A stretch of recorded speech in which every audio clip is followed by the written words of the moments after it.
Estás equivocado, amigo mío, no estás solo. Hay más de 50, 100, 200 personas en esa ciudad orando y alabando mi nombre. Y a veces el estar solos y estar lejos del uno del otro hace que pensemos que de pronto Dios no está, pero Dios está presente. El primer versículo y el versículo central del día de hoy es Romanos capítulo 1, verso 16. Y quiero que se detengan ahí y lo lean claramente, porque no me avergüenzo del evangelio, porque es poder de Dios para salvación a todo el que cree. Hasta ahí. No me avergüenzo del evangelio. ¿Nos ha pasado avergonzarnos del evangelio? En nuestros colegios, en nuestras universidades, cuando nos dicen, ay, es que los cristianos no saben de ciencia. Es que ser cristiano es como loco. Es que eso es aleluya. ¿Se han sentido solos, sin ganas de decir, es que yo soy cristiano? ¿Les ha pasado? Muchísimo, ¿cierto? Porque la presión es demasiado fuerte hacia nosotros. Pero la palabra de Dios es clara y dice, no me avergüenzo del evangelio porque es poder. Y quiero que nos detengamos en la palabra poder.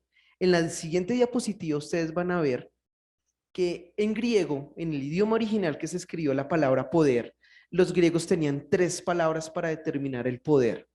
Y cuando hacemos una búsqueda de todas las maneras donde dice evangelio y poder, se utilizan en diferentes maneras estas tres palabras: dunamis, exorcia y kratos. Kratos es dominio. Y esa palabra kratos de dominio es lo que la capacidad que yo tengo para dominar al otro. Exorcia significa autoridad delegada. Es decir, el evangelio es una autoridad delegada para nosotros. Y si juntamos las dos, creo que hay una palabra muy común que hemos escuchado resonar en nuestro tiempo histórico y es empoderamiento. ¿Sí la han escuchado? Somos empoderadas y tenemos poder y podemos hacer y podemos modificar y podemos cambiar la sociedad. Y lo que digamos se cambia y hay un empoderamiento. Y ustedes se fijan contextualmente, van a ver que en España por ahí hay un ministerio que también está en Argentina, que recientemente se fundó por acá en Colombia y hacen cambios a las leyes, empoderamiento, dominio. Y dunamis significa poder en explosión. ¿Qué significa ese poder en explosión? Cuando explicaban que era una bomba nuclear, una bomba atómica, se explicaba que era un átomo que golpeaba al otro átomo. Y cuando lo golpeaba, hacía una reacción en cadena que todos los átomos se golpeaban y salían unos a otros. Eso es poder. Y el Señor nos está diciendo, hey, el Evangelio es poder de Dios. Es esa explosión. Si yo muevo un cristiano, el otro cristiano se debe mover y ve hacer algo impresionante que todo el mundo lo sienta como una bomba. La palabra dunamis se usa y es la raíz original para hablar de dinamita, de una gran explosión. Entonces nosotros como cristianos y el evangelio como es cristianos debe ser un evangelio de poder. Se debe mover porque tenemos tanta autoridad como dominio que nos ha dado el Señor. Y debemos pensarlo así. Pero la pregunta es la siguiente: ¿dónde lo vemos? ¿Cómo lo vemos? El Señor hace dos reflexiones y dice, ustedes son luz y sal. Y nosotros decimos, sí, somos luz y sal, pero nos sentimos una luz apagada y creemos que somos sal porque no sabemos a nada y nos quedamos callados. Cuando el Señor nos ha dicho, ustedes se manifiestan en poder. Y quiero decirles que ese poder realmente es un poder que cambia todo lo que está alrededor. Y sabemos y entendemos como cristianos y como creyentes que sí, el Evangelio nos da poder y cambia lo que somos por dentro. Pero eso que cambia que está por dentro tiene que cambiar todo lo que está alrededor. ¿Ustedes saben quién hizo la primera vez eso? Lo hizo Jesús. Quiero que vean la siguiente diapositiva. En la siguiente diapositiva van a ver algo maravilloso, van a ver una gráfica y quiero que se detengan en la gráfica. Y la historia que les voy a contar no tiene sentido hasta que le podamos dar sentido. ¿Por qué no tiene sentido? Cuando ustedes se ubican en Mateo 20, del 1 al 15, Mateo del 20, del 1 al 15, Jesús cuenta una historia y cuenta una historia en forma de parábola. Y es una historia supremamente confusa. Y es tan confusa que yo he visto memes y burlas de muchas personas con esa historia. Es la historia donde hay un hombre que tiene una viña y en la viña contrata a varios trabajadores. Y esos trabajadores a uno lo contrata a las 6 de la mañana, a otro lo contrata al mediodía y otro lo contrata terminando la tarde. Cuando les va a pagar, a cada uno les paga lo mismo. Y los dos anteriores se quejan. Y el Señor termina diciendo la frase, los primeros serán los últimos y los últimos serán los primeros. Y la gente se ríe sobre eso. Y realmente nosotros vemos esa historia y la entendemos como una historia sin sentido, pero no es una historia sin sentido. Es una historia con sentido total cuando vemos toda la historia bíblica. Cuando vemos toda la historia bíblica narra las costumbres por donde estaban viviendo estos hombres. Y cuando vemos hay una costumbre que realmente no escapó a la vida de los hombres del Antiguo Testamento. Y esa historia es la historia del primogénito. ¿Conocen la historia del primogénito? La historia del primogénito era que el primero que naciera era el que tenía la herencia. Entonces, ustedes creo que conocen mi familia, ¿no? Mi familia está María Ángel, que es la mayor, está Sara y está Samuel. Si yo soy un padre, todas mis cosas las debería tener Samuel, porque él es mi varón primogénito. ¿Quién debería heredar? Samuel. La pregunta aquí, ¿es justo? ¿Es justo para ustedes? ¿Qué tal, Viviana, que solo heredara a tu hermano? ¿Es justo? ¿Cierto que no es justo? Para nada es justo. ¿Y qué pasa con las mujeres? Las mujeres tenían tres opciones. Una, quedarse al pie del papá, teniendo el dinero del papá, ayudar al hermano mayor, en este caso, Sara y María tendrían que depender de Samuel, buscar un hombre rico con que casarse o lastimosamente vivir de la prostitución. ¿Es justo? No es justo. Para nada es justo. Y Jesús nos enseña algo maravilloso. Él dice, he venido a hacer justicia y a cambiar el orden social. Por eso era que lo odiaban. ¿Y cómo cambia el orden social? Ahí es donde tiene sentido la parábola. La parábola está diciendo lo siguiente, hey, el hombre y el labrador de la viña puede haber tenido tres hijos, uno que nació primero, otro que nació después y el último. ¿Cómo repartió su fortuna? A cada uno le dio ¿qué? Lo mismo, como estamos mirando. Puede haber un primero, el segundo, un tercero, pero todos merecen lo mismo. Mi herencia es igual para todos. Y eso causaba conmoción. ¿Por qué causaba conmoción? Porque también tenemos que decirlo. Sí, amamos al pueblo judío porque es el pueblo de Dios. Pero uno de los pueblos más machistas, después de los griegos, es el pueblo judío. Más adelante les contaré por qué. Y ahí entienden la razón por qué el primogénito era el varón. Porque las mujeres tenían tres destinos. Pero ¿qué es lo que hace Dios? Justicia en medio de una sociedad. Por eso lo odiaban, lo detestaban. Por eso nadie quería saber de Jesús porque estaba cambiando todo un sistema económico, financiero, administrativo, social, de costumbres. No lo querían. ¿Eso significa que nosotros debemos ser así? Sí, pero no. Más adelante les contaré. Quiero que nos ubiquemos en el libro de Filemón, capítulo 1, versos 6 al 16.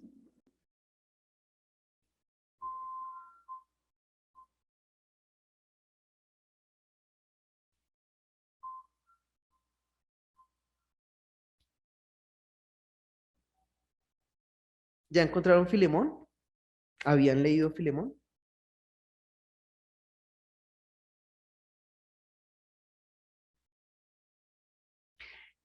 Filemón es una carta muy pequeña, literalmente tiene un solo capítulo, pero es una carta maravillosa. Si están viendo la imagen que está allá atrás, 9, perdón, se me fue el 9. Es capítulo 1, solo capítulo 1,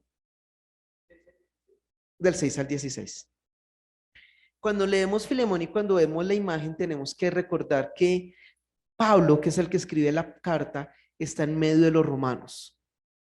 Y ustedes saben qué pasaba con los romanos, era el imperio más poderoso del mundo. Y fue el imperio más poderoso del mundo. Y lo más interesante de la historia de los romanos es que ellos copiaron toda la filosofía y la sabiduría de los griegos. Y cuando estudiamos filosofía, sabemos que todos adoran a los filósofos griegos. Aún no han superado a los filósofos griegos. Pero, los filósofos griegos hablaban de amor, hablaban de paz, hablaban de justicia, pero tenían el mejor sistema de esclavitud del mundo. Interesante la contradicción, ¿no? Los romanos heredan el mismo sistema de esclavitud.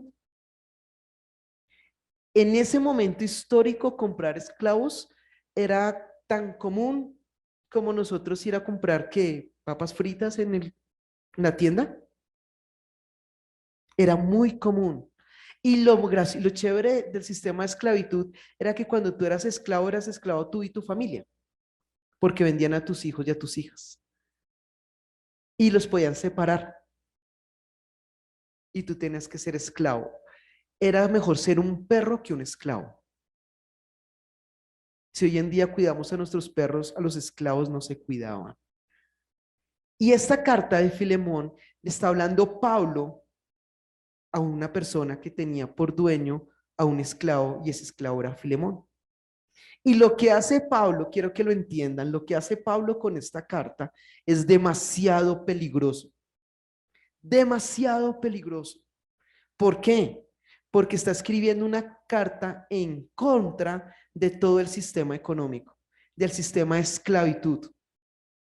El que escribieron en contra del sistema de la esclavitud, ¿qué creen que le pasaba? Muerte, cárcel. Y obviamente ya entendemos entre las otras razones por las que Pablo muere encarcelado en Roma sin cabeza. Y le damos la carta. Maravillosamente se la escribe y dice lo siguiente: para que la participación de tu fe sea eficaz en el conocimiento de todo el bien que está en vosotros por Cristo Jesús. Pues tenemos gran gozo y consolación en tu amor, porque por ti, oh hermano, han sido confrontados los corazones de los santos. Y dice, por lo cual, aunque tengo mucha libertad en Cristo para mandarte lo que conviene, más bien te ruego por amor, siendo como soy, Pablo, ya anciano, ya ahora, además prisionero de Jesucristo, te ruego por mi hijo, ¿quién? ¿Quién era el esclavo?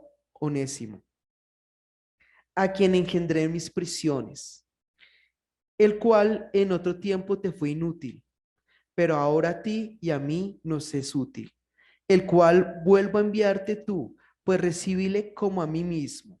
¿Qué había pasado con Onésimo? ¿Se había escapado de quién? De su amo, Filemón. Pablo lo encuentra en la cárcel. En la cárcel, Onésimo se convierte al cristianismo y Onésimo tiene miedo de volver a Filemón. ¿Por qué tiene miedo de volver a Filemón? Porque le podrían castigar, dar a latigazos o dar muerte. Pablo escribe la carta diciéndolo, hey, lo recibes como a mí mismo. Yo quisiera retenerle conmigo para que en lugar tuyo me sirviese en mis prisiones por el evangelio, pero nada quise hacer sin tu consentimiento, para que tu favor no fuese como de necesidad, sino voluntario, porque quizás para eso se apartó por ti algún tiempo para que lo recibieses para siempre, ya no como esclavo, sino como más que un esclavo. ¿Cómo qué? Hermano, y un hermano amado, mayormente para mí, pero cuanto más para ti, tanto en la carne como en el Señor. ¿Entienden lo que sucedió? Ser cristiano y a ver que fuera cierto cristiano este esclavo, no lo convirtió en más allá que un ciudadano romano, lo convirtió en un hermano, y un hermano en carne y un hermano en espíritu. ¿Entienden esa revolución? Era algo totalmente contradictorio para los romanos. Y ese debe ser el poder del evangelio que transforma las costumbres de. En Estados Unidos, en la época de la recesión, había algo súper extraño porque comenzaron a emigrar los ingleses y muchas personas a Estados Unidos y llegaban solamente niños. ¿Sí sabían eso? Y los montaban en un tren y los iban dejando por el camino. Fue una comunidad cristiana que comenzó a crear los orfanatos en Estados Unidos. Las universidades se fundaron y ustedes busquen el escudo de Harvard y dice Veritas, porque quería hablar de la verdad de Jesús. Busquen cuándo se fundaron las universidades y las universidades se fundaron y las fundaron fue congregaciones cristianas. Ese es el cambio y la transformación del evangelio.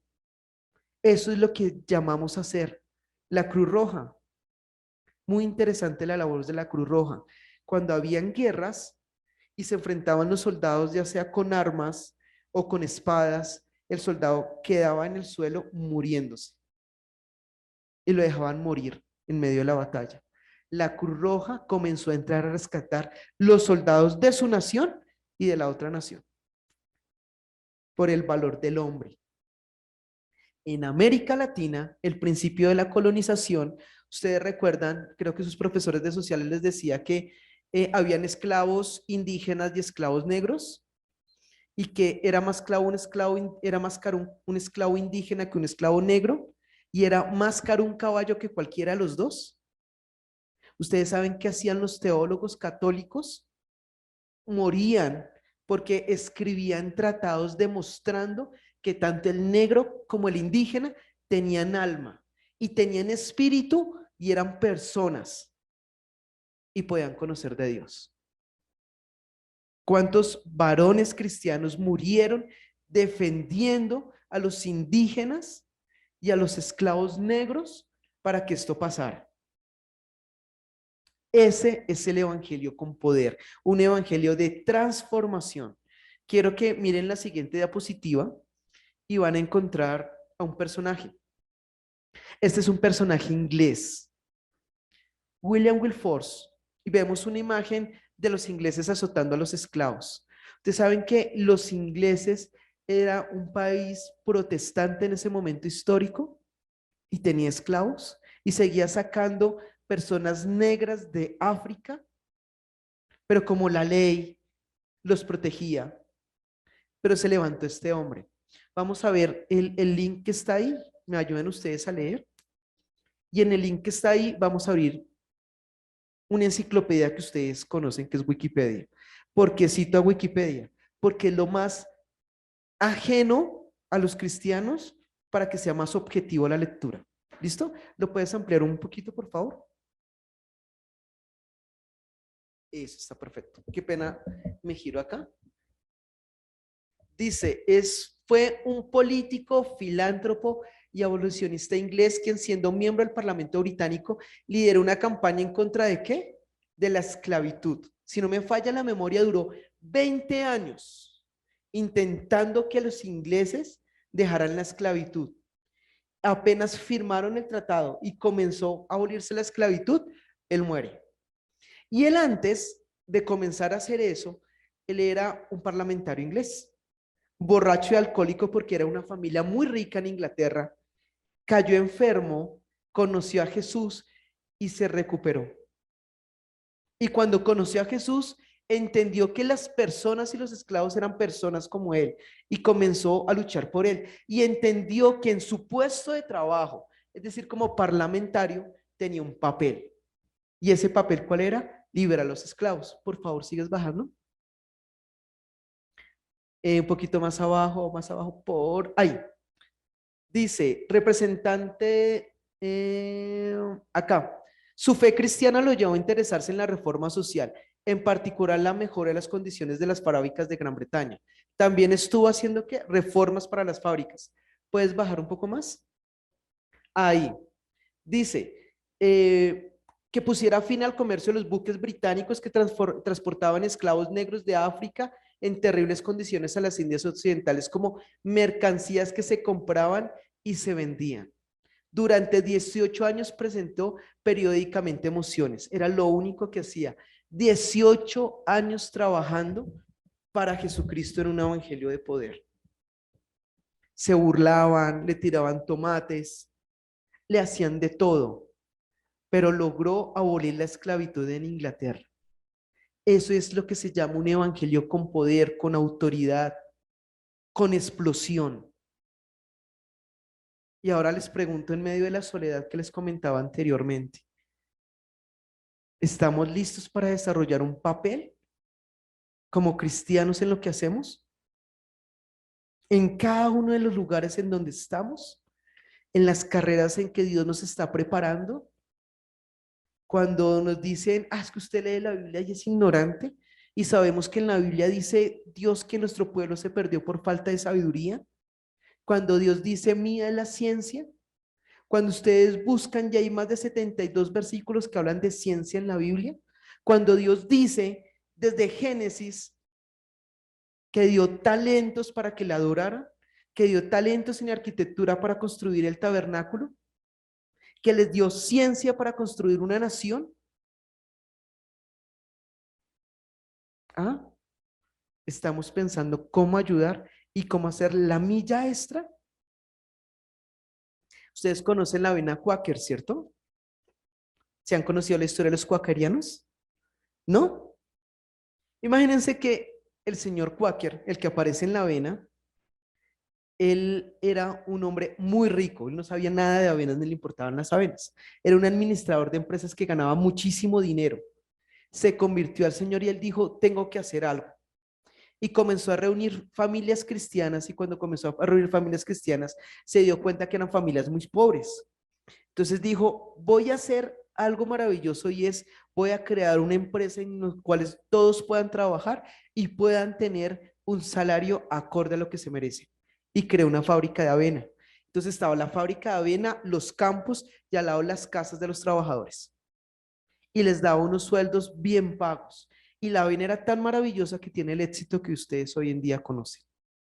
Y eso lo hizo alguien que entendía que le dieron el don de administrar dinero y que entendió que el don de administrar dinero era para administrar amor y para cubrir las necesidades de los otros. Eso es un evangelio de poder, un evangelio donde nosotros entendemos que los dones que Dios nos ha dado es para qué, para predicar al mundo. La pregunta yo creo que se están haciendo es la siguiente: ¿será que hay más personas haciendo esto? Quiero que pasen a la siguiente diapositiva y en la siguiente diapositiva van a encontrar un número, los 777. Les vamos a dar un libro y en ese libro ustedes van a encontrar 777 nombres de personas. Y esas 777 nombres de personas están resumidas ahí. Dice, hay 196 personas que son especializados en el área de física matemática, que es una tabla roja que van a encontrar ahí. 192 personas especializadas en química y biología. Nos dicen ignorantes a los cristianos, pero bueno. 228 especializadas en el área social y filosófica. 158 especializadas en el área de literatura y artística. 777 personas que están haciendo un evangelio con poder en todas las áreas. Y les voy a presentar alguno de ellos. Si miran la siguiente diapositiva, quiero que conozcan a este hombre. Este hombre es un hombre un poco ignorante, solo fundó, es el fundador de la astronáutica, es padre de la ingeniería espacial, padre de la cohetería, diseñó un cohete espacial que se llamó el Saturno V, fue el director del Centro de Marshall de Vuelos Espaciales y ganó la Medalla Nacional de Ciencia. No se les olvide eso cuando le digan que los cristianos son ignorantes y no han hecho nada. Salió en la revista Time. ¿Qué dice? Ese es un extracto del libro y dice algo maravilloso. Dice, cuando salimos a explorar el universo y entendemos lo imposible que es la maravilla de Dios, estoy parafraseando, lo maravilloso de Dios, nuestra mente limitada de humano es incapaz de comprender la omnipotencia, la omnisciencia, la omnipresencia de Dios. Y nuestra mente y nuestra razón es tan reducida para describir con lenguaje todo lo maravilloso de quién es Dios. Pero vuelve, les digo, nuestro pueblo es ignorante. Si vemos en la siguiente, es un pintor, Adolfo Pérez Esquivel. Ahí está pintando el Vía Crucis, es un latinoamericano. Y pinta el Vía Crucis y obviamente pues tiene talento como artista. Y nosotros a veces pensamos, ¿hay artistas cristianos? Sí. Uno de mis favoritos es Dostoyevsky. Me encanta la historia de Dostoyevsky. Dostoyevsky era un revolucionario en Rusia y él quería acabar con el mundo y obviamente era ateo porque tenía que acabar con Dios en Rusia. Va a la cárcel y en la cárcel el único libro que le permiten leer, ¿adivinen cuál es? Conoce a Dios en la cárcel. Pero tiene tanto miedo de Dios y no sabe qué hacer. Tiene trabajos forzosos. Imagínense, el pobre hombre estuvo en Siberia. ¿Sí saben que la cárcel de Siberia? Una cárcel donde no sobrevives. Porque el frío es tan frío que las personas mueren, adivinen de qué. Y sobrevive en la cárcel y lo sacan a hacer trabajos forzosos en Navidad, donde es la peor época del año, porque es donde hace más frío. Y cuando sale a picar piedra, se da cuenta que hay unas mujeres cristianas repartiendo comida a los presos. ¿Entienden el poder de Dios? El poder del evangelio, de darle al otro, de ir más allá. Eso es el poder de Dios. Y Dostoyevsky se convierte, y de ahí para allá, cuando se convierte, todas sus novelas hablan de esa crisis existencial y plantea dos personajes. Uno que vive la vida, el mundo, y acaba derrotado por ese mundo, y otro que busca incesantemente a Dios. Pero no hay artistas cristianos importantes. Adolfo Pérez Esquivel les va a contar un discurso que hizo. Me van a ayudar ustedes a leer un discurso. ¿Puedes darle clic, por favor, al hipervínculo? Para que vean este hombre. Detente un segundito ahí. Si ven lo que dice ahí, ¿me ayudan a traducir ustedes que hablan mejor inglés? ¿El Nobel qué? Nobel de Paz. El hombre únicamente es premio Nobel de Paz. Y ese es su discurso parado en Suiza hablando sobre Dios. Entonces, comencemos primero. Quiero hacerlos en nombre de los pueblos de América Latina de manera muy particular de mis hermanos, los más pobres y pequeños, porque ellos son los más amados. ¿Por quién? Por Dios. Imagínense esto.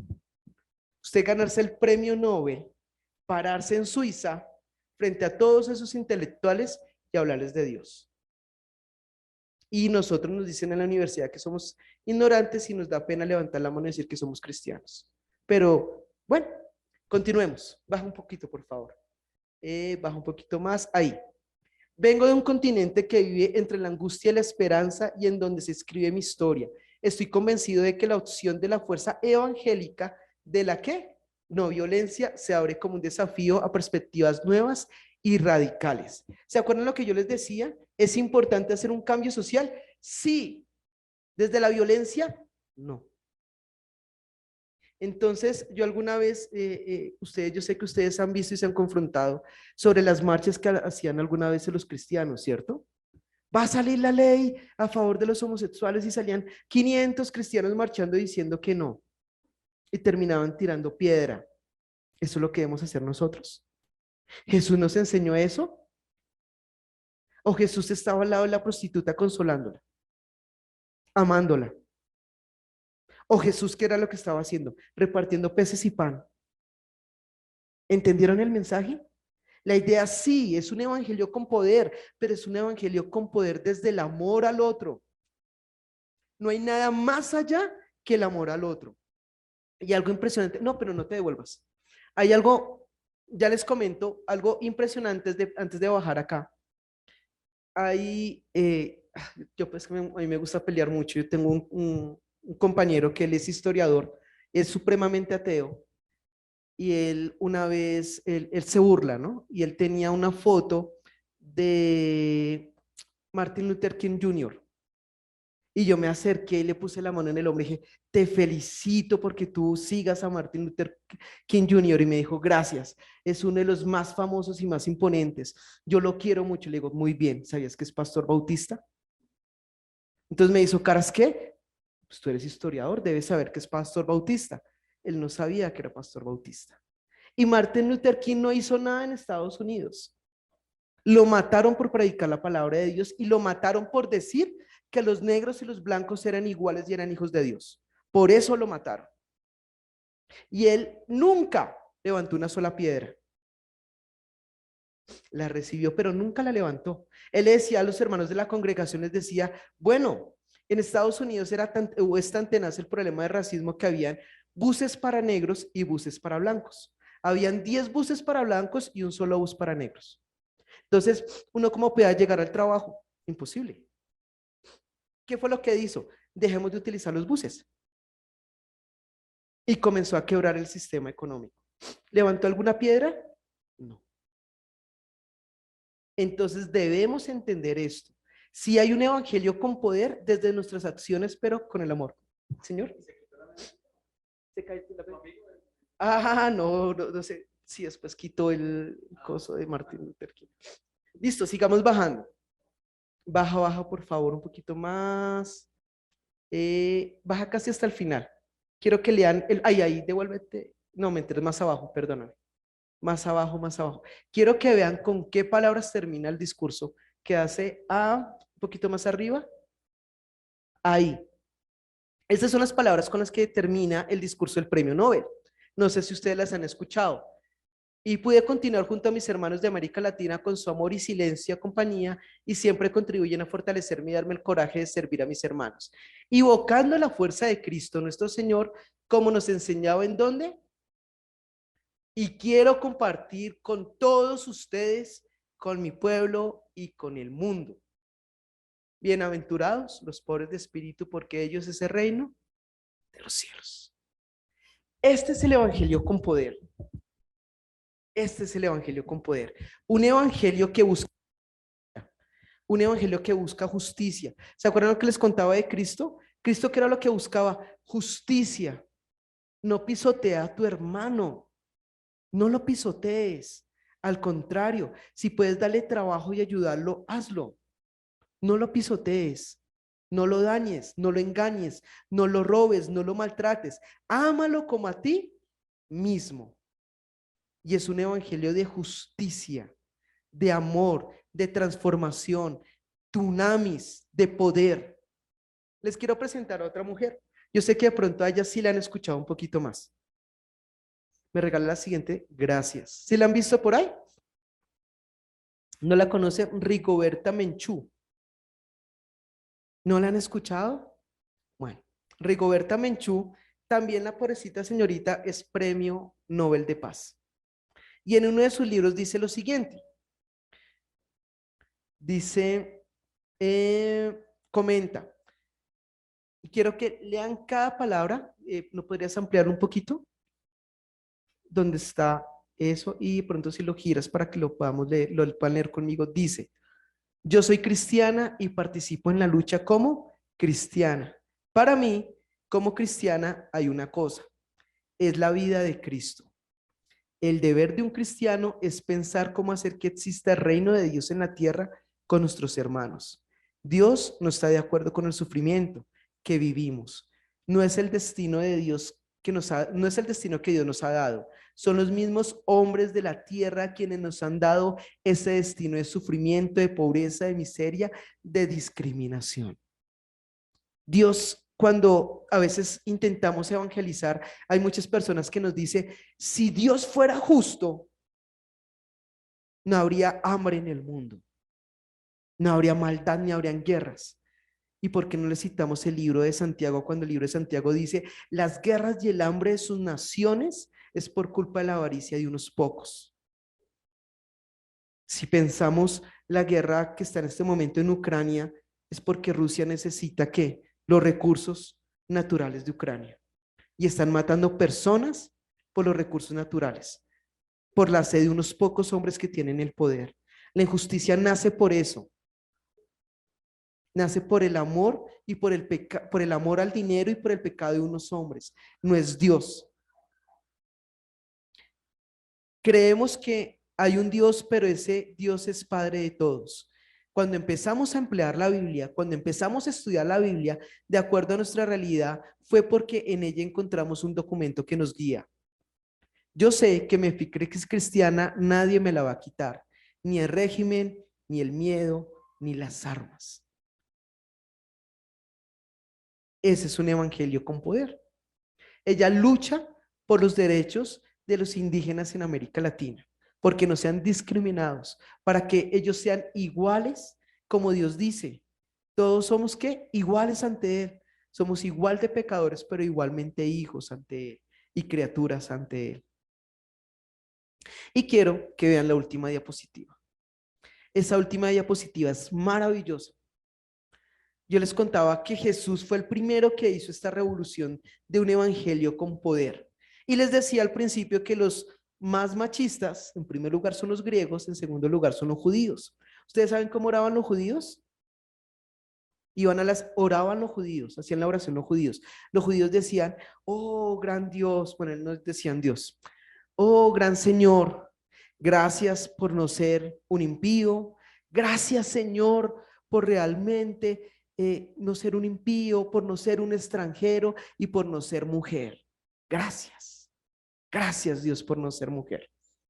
Y cuando leemos, acuérdense que la historia bíblica cuenta ese rechazo hacia las mujeres y ese maltrato hacia las mujeres. Y eso está ahí. ¿Qué hizo Dios ante eso? ¿Qué hizo Jesús ante eso? Hablamos de revolucionarios en este momento histórico donde la mujer debe ser el centro. Sí, la mujer debe ser el centro. Y el que comenzó a decir que la mujer es igual al hombre fue Jesús. Cuando Jesús está muriendo, dice, le entrega a su madre a Juan. ¿Y esto en señal de qué? De que Juan debería cuidar de ella. Y ese cuidado de ella es también entender nosotros que debemos cuidar a las mujeres. Cuando ustedes leen la Biblia dice que no hay nada más inmundo que un trapo de suciedad, un trapo de inmundicia. ¿Sí saben qué es el trapo de la inmundicia? ¿No? El trapo de la inmundicia era un trapo que se colocaban las mujeres durante su periodo menstrual. Y ese es el trapo de la inmundicia. Entonces ustedes imagínense cómo eran menospreciadas y vituperadas las mujeres. Y por eso es tan maravillosa que esté en la Biblia la mujer de flujo de sangre que todos conocemos. Ella no está de casualidad por ahí, porque no era cualquier mujer, era una mujer. Y me explico mejor, si las mujeres eran rechazadas, llevadas a un cuarto y separadas de su casa cuando estaban en su periodo, imagínense esta pobre mujer que todos los meses y todo el mes sufría de esto. Era más que rechazada, era odiada y detestada. Y Jesús la sana, la restaura y está diciendo algo muy claro. Hey, hey, ¿qué son las mujeres? ¿Recuerdan la samaritana? Piénsenlo de la siguiente manera. Cuando Jesús tiene el encuentro con la samaritana, ¿qué es lo que hace la samaritana? ¿Correr a qué? ¿A qué corre? A predicar. A predicar. Para las mujeres estaba prohibido hablar de Dios. Para las mujeres estaba prohibido enseñar de la palabra de Dios. ¿Y qué es lo que hace? ¿Qué es lo que permite Jesús? Que esta mujer salga a predicar y hablar de él. ¿Entienden lo que estaba haciendo Jesús con la mujer en ese momento? Muchos comentaristas dicen que la mujer del alabastro era una prostituta. Muchos comentaristas lo dicen y sabemos que en muchos casos Dios estuvo. Y yo les comentaba al principio que una mujer que no era casada, obviamente no podía trabajar, solo tenía un trabajo. ¿Ya entienden el problema de las mujeres en ese momento histórico? Y Jesús se la pasaba con ellas. Quiero que entiendan eso. Nosotros tenemos que comenzar a tener un evangelio de amor hacia el otro. Es de amor hacia el otro, no de exclusión hacia el otro. Es de compañía con el otro. a veces tenemos una cosa que nos quedó muy grabada y nos dice, claro, ustedes son hombres de fe. Y rechazamos la palabra obras, pero deben estar en el mismo nivel. Si tú eres de fe y no tienes obras, pues no eres de fe. Y las obras deben representarse. Y nosotros somos muy coherentes con eso. Cuando predicamos y nos dicen, no, es que usted se acuerda de tal cantante cristiano que por allá engañó a la mujer con la chica del coro, ¿nosotros qué hacemos? Agachamos la cabeza. ¿Me comprenden lo que les estoy diciendo? Porque nuestra fe debe estar igualado ¿a qué? A nuestras obras. Y muchas personas rechazan el evangelio por las obras de otros, por las malas obras de otros. Yo le comentaba a mis hijas que yo tengo una compañera, ella es de artes y ella tiene tatuajes por todas partes. Y un día me dijo, ¿puedo almorzar contigo? Y yo, pues, claro. Y me dijo, es que tú eres cristiano. Yo le dije, ¿y qué pasa? Es que me dijo, es que en el trabajo anterior donde yo estaba, una persona se levantó y me dijo que yo me diera al infierno por mis tatuajes. Y la dejó marcada en su corazón. Y, o sea, terrible. Créanme que eso es terrible para una persona. Y a las 2 semanas, una compañera me estaba diciendo, ella le gusta mucho el metal, le gusta mucho el metal, entonces anda con camisetas de metal y todo el asunto, y soltó la risa, ella soltó la risa y dijo, ay, a una compañera que es profesora, se fue a un colegio cristiano, y ella es igual de loca que yo. ¿Y saben qué le pasó? Entonces yo me quedé callado y yo la volteé a mirar. Llegó, me dijo, le pidieron el celular para mirar qué música estaba escuchando y mirar las conversaciones. Eso no es legal. Y llegó, le vieron el tatuaje y las entraron y le cogieron todas las manos a orar a sacarle todos sus demonios. Ustedes hacen caras, pero esto pasa y sucede. Y la pregunta es, ¿cuál es la imagen que estamos dando frente a la sociedad cuando evangelizamos? ¿Qué estamos haciendo con el evangelio de poder que decimos que tenemos y que vivimos? ¿Es un evangelio de amor? No, es un evangelio de discriminación, de exclusión. No estamos amando, no estamos amando. Por ahí, bueno, en otro sitio, en otro lugar, me preguntaban, bueno, ¿y qué hacemos con las personas que tienen diferente inclinación sexual? Pues amarlos. Y si podemos hablarles de Cristo mejor. Pero nada. ¿Dios qué dijo? Dios dijo, ay, les voy a mostrar, yo creo que Dante Alighieri, ¿sí conocen a Dante Alighieri de la Divina Comedia? Dante Alighieri hizo una escala de pecados. Por eso, cada vez que, bueno, les cuento la historia. Dante baja hacia el infierno, ¿cierto? A buscar a su amada. Cada vez que baja un poquito más es un círculo o un piso más, entendámoslo como un piso más.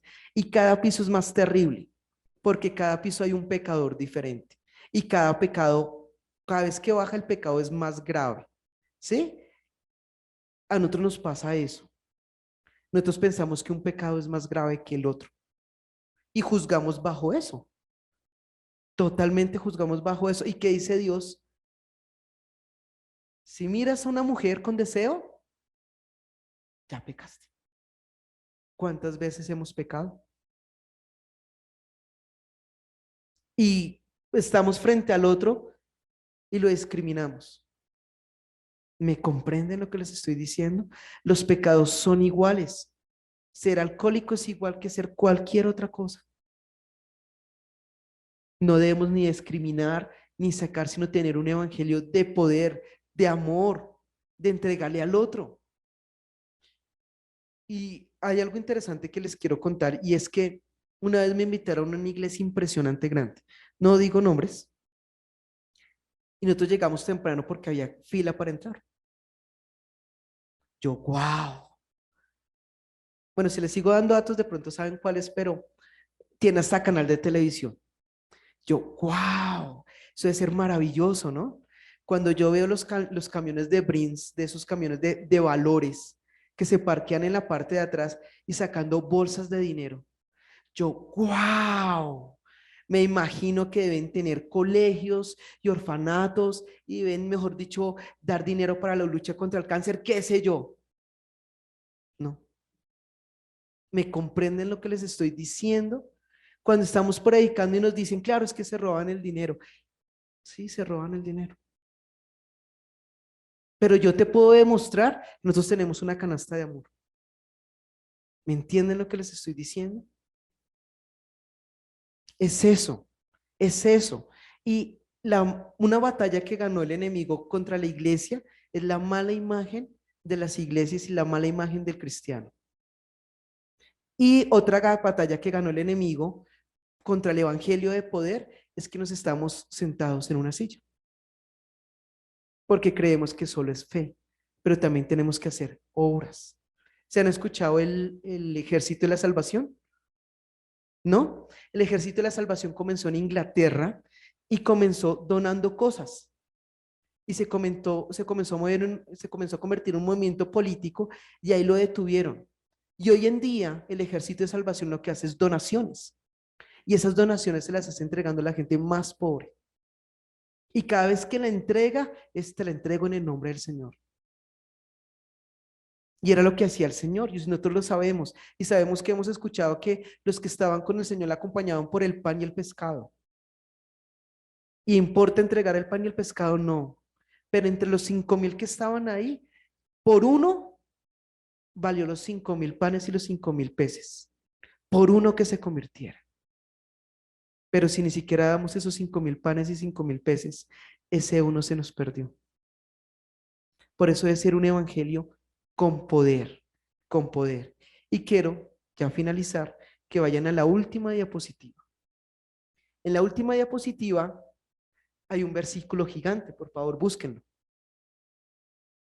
Segunda de Timoteo 1:7.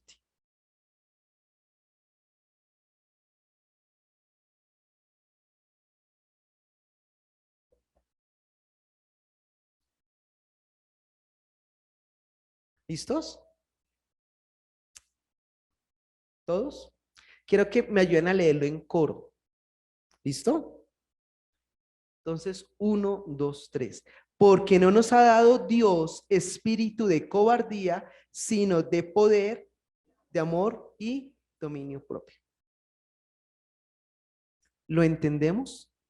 ¿Estamos solos? Levanten la mano con orgullo para decir que son cristianos. Levanten la mano con orgullo para entender en medio de su colegio, su universidad, que Cristo vive. No teman, no teman. Y ya para finalizar, me hicieron acordar que cuando yo estaba haciendo la maestría, vino una profesora, esa profesora me torturó tanto, de verdad, me pasaba de la nota de 5, me la dejaba en 3,7. Les estoy hablando en serio. Y ella cuando supo que yo era cristiano, lo primero que me dijo, "Ah, todavía en siglo XXI hay personas que creen en angelitos", y me ponía a leer autores ateos para que los expusiera. Pero al final, siempre Dios me permitió que las demás personas entendieran que no era yo, sino que era Él dándome la sabiduría para exponer y hacer lo que yo hacía. No tengan miedo, no tengan miedo, no lo duden. Miren cuántas personas han ganado el premio Nobel en diferentes ciencias y están ahí. Miren cuántas personas escriben, dibujan, son artistas y están ahí. Y cuántas personas se paran en medio de la brecha social y están ahí. Y ese es un evangelio con poder. El evangelio es poder de Dios para que todo aquel que crea en él sea salvo.